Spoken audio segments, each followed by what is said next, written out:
Picture the Sahara, not as sand, but as water stretching farther than the eye could follow. Today it is the largest hot desert on Earth, a furnace of dunes where nothing moves but heat and wind, a place so associated with emptiness that its name has become a synonym for nothing at all. But bury a shovel into the right patch of that sand, and you strike something that shouldn't be possible. Fish bones. Not one or two, but thousands, packed into ancient lakebed clay hundreds of miles from any river that exists today. Crocodile skulls lie beside them, and hippo bones, and the skeletons of people buried with harpoons still resting near their hands, as if they expected to need them in whatever came next. This is Gobero, a forgotten graveyard in the Republic of Niger, and by every rule of the modern desert, it should not exist. Because everything around it, for 1,000 miles in every direction, is now bone-dry sand, punishing sun and silence. Somewhere between roughly 11,000 and 5,000 years ago, the Sahara was not a desert at all. It was a green, lake-scattered savanna, threaded with rivers, forests, and wetlands, and thick with fish, hippos, elephants, and giraffes. Geologists call this vanished world the African Humid Period, and almost no one outside their field has ever heard its name. The mystery at its heart is not only that this world existed, it is how completely it has been erased and how fast it may have disappeared. When French paleontologist Paul Sereno's team first walked across the dunes near Gobero in the year 2000, they were hunting dinosaur fossils, not human ones. Instead, they stumbled onto a graveyard, layered 2 cultures deep, holding more than 200 human burials preserved in astonishing condition by the very dryness that came to define this land. The oldest layer belonged to a people archaeologists now call the Kiffian, tall, powerfully built fissures who lived here roughly 10,000 to 8,000 years ago, during the wettest peak of the humid period. Their skeletons show men who stood well over 6 feet tall, their bones dense and heavy from a life spent hauling nets, wading through shallows, and striking harpoons into deep water again and again. Beside them lay the remains of the animals they hunted: massive Nile perch longer than a grown man's arm, soft-shelled turtles, and crocodiles that could grow to twice a person's height. This was not a marginal desert survival story scraped together at the edge of habitability.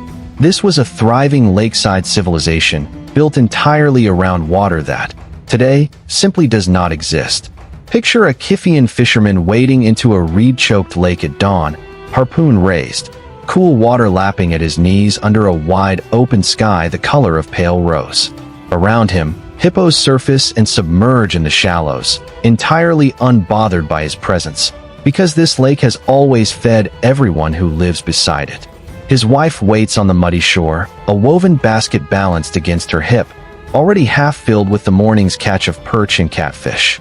Their children play in the shade of dense papyrus reeds nearby, chasing dragonflies instead of fleeing sandstorms, growing up in a landscape that had, by every appearance, always been green. This is the part almost nobody imagines when they hear the single word Sahara. Then the story shifts, because roughly 1,000 years after the Kiffian world flourished at its peak, the lake at Gobero appears to have shrunk, forcing an abandonment that archaeologists still cannot fully explain with certainty. When people returned to the site centuries later, they were biologically and culturally different, shorter in stature, part of a new population archaeologists call the Tenerian. The Tenerian were not primarily fishers chasing perch through open water.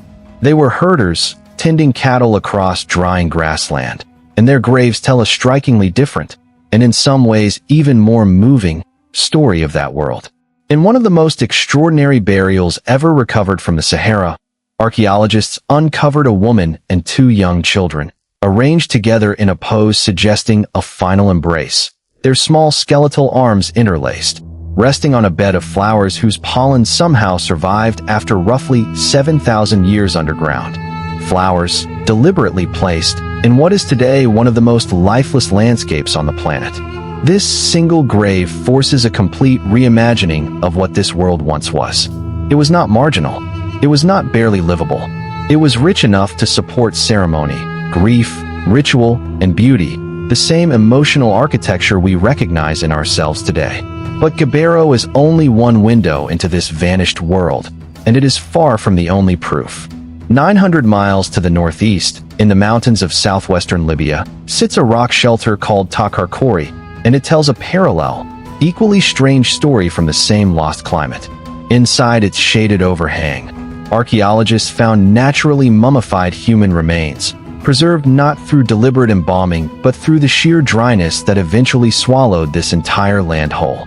Alongside the bodies were painted and pecked images across the rock walls. Cattle in long processional herds, human figures swimming, hands raised in gestures some researchers interpret as dance or ritual celebration. Swimmers, painted onto a rock face in what is now one of the driest, most waterless places on the entire planet. Even farther north, in Algeria's Tassili Niger plateau, thousands of rock art panels tell the same impossible story in even greater and more layered detail. Giraffes stretch their long necks across the ancient stone in careful, patient outline. Herds of cattle move in painted formation across panel after panel, some seen stretching for meters along the rock face.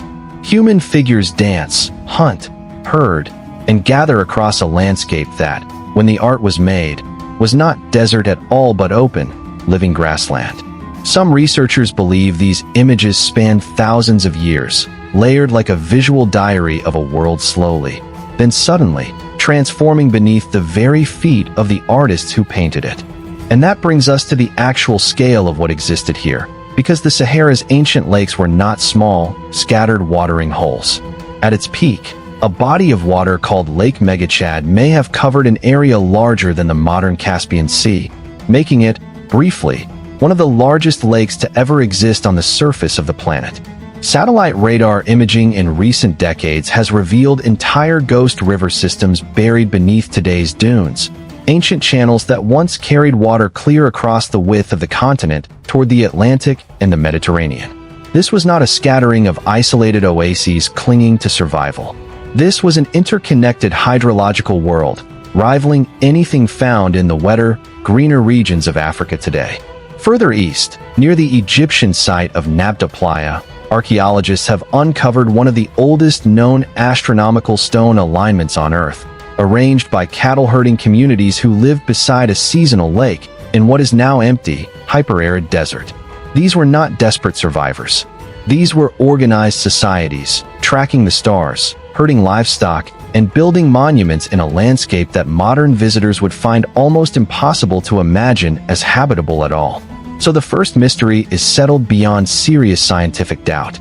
The Green Sahara was real, verified independently by lake sediments, fossil pollen records, rock art, buried river channels, and human burials spread across thousands of miles of the continent. The second mystery is far less settled, and it is the one that should genuinely unsettle you. Why did it end, and why so quickly? The traditional explanation begins in space, not on Earth itself. Roughly every 21,000 years, a slow wobble in the tilt of Earth's rotational axis, known to scientists as precession, shifts the angle at which sunlight strikes different regions of the planet across the seasons. Around 11,000 years ago, that gradual wobble aimed slightly more intense summer sunlight directly at North Africa. Stronger sun heated the land faster than the ocean beside it, and that widening temperature difference pulled the West African monsoon far deeper into the continent than it reaches in our own time. Rain that today falls only near the equator once pushed as far north as the Mediterranean coastline itself, greening land that has been barren for thousands of years. This is where the mystery deepens considerably, because the sun's slow axial wobble alone changes far too gradually to explain what the physical evidence actually shows us.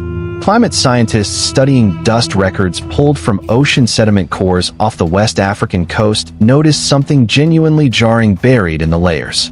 In some of these records, the transition from green savanna to full desert appears to have happened not over thousands of years, but over mere centuries, and in a few interpretations, closer to just a few decades. A land that had been reliably green for roughly 6,000 consecutive years seemingly collapsed within the span of a single human lifetime. How does a slow, gentle astronomical wobble produce such a violently fast ecological collapse?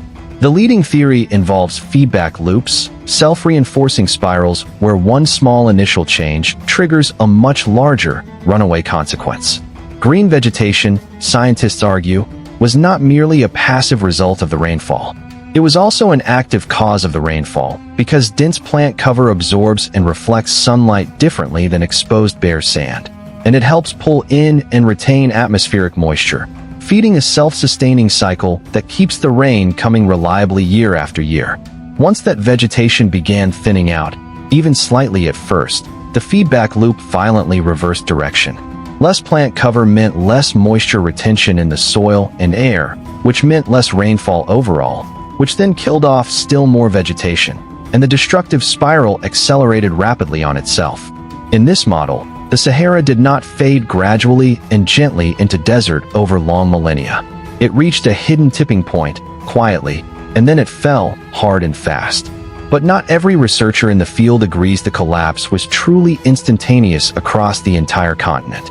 Some paleoclimate records recovered from different sites show a patchier, more staggered decline instead, with wetter pockets of grassland persisting in certain regions for centuries after neighboring areas had already fully turned to sand.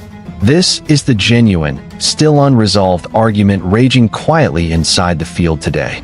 Was the Green Sahara's death a single, sudden, continental-scale collapse? Or was it instead a slower, more gradual retreat that simply appears abrupt because of the limited handful of locations scientists happened to sample so far? The honest answer is that researchers are still actively fighting over this exact question, site by site, sediment core by sediment core, with no full consensus yet reached. What is not in serious dispute, however, is what this vanished green world made possible for our own species. For a brief window in deep time, the Green Sahara may have functioned as a corridor, not a barrier, allowing early human populations to move north out of sub-Saharan Africa toward the Mediterranean coastline and lands far beyond it. Some researchers argue this humid green corridor may have directly helped shape the very migrations that eventually populated regions far outside the African continent entirely. A desert that today stops nearly all human movement dead in its tracks may once have been the exact highway that let humanity spread across the ancient world. And then, gradually or suddenly, depending on the region, the highway closed forever. The Great Lakes shrank down into cracked white clay pans stretching to the horizon. The dense reed beds that once hid dragonflies, fish, and wading hippos withered slowly into brittle, colorless, dead stalks. The wind, no longer softened and slowed by living grass and standing water, began lifting the newly exposed soil, grain by grain, into the very first true sand dunes this land had ever known. Somewhere in the middle of that long transition, the descendants of the Kiffian fishers and the Tenerian herders faced a choice most of us will thankfully never have to imagine for ourselves. Watch the world that had fed their ancestors for 6,000 unbroken years slowly disappear beneath their own feet, and either follow the retreating water towards safety, or stay behind and quietly die with the land they loved. Most followed the retreating water, funneling gradually toward the fertile Nile Valley and the shrinking green edges of the modern Sahel, carrying with them only the fading memory of a green world that their own grandchildren would grow up never once seeing for themselves. Within just a few generations, that lush, water-rich past would have sounded like pure myth even to the direct descendants of the people who had actually lived it firsthand. Today, we know with certainty that it wasn't myth at all, because the fish bones are still there, waiting patiently in the sand, resting in the exact same place where they originally fell thousands of years ago. This is what makes the Green Sahara genuinely different from almost any other ancient mystery we cover. It isn't primarily a story about who these people were, because that particular question is already answered, in extraordinary and moving detail, by their own carefully arranged graves. It is instead a story about how quickly the ground beneath an entire thriving civilization can fundamentally change, and how little warning a shifting, warming climate may actually give before its hidden tipping point silently arrives, and everything unravels at once. Some climate scientists today study the Green Sahara's dramatic collapse specifically because they worry it may represent a genuine historical preview, a real, physically documented case of a feedback loop flipping an entire regional ecosystem faster than anyone living inside it could possibly hope to adapt or prepare. The evidence sits quietly under the sand of the largest hot desert on Earth, waiting for anyone willing to dig deep enough to find it. So here is the question genuinely worth sitting with tonight. If the wettest, most fertile version of the Sahara that ever existed could vanish within a few short centuries, what quiet tipping points might already be building beneath our own feet right now, completely invisible until the very moment they are not? Do you think the Sahara could ever realistically turn green again someday? Or has that particular door already closed for good?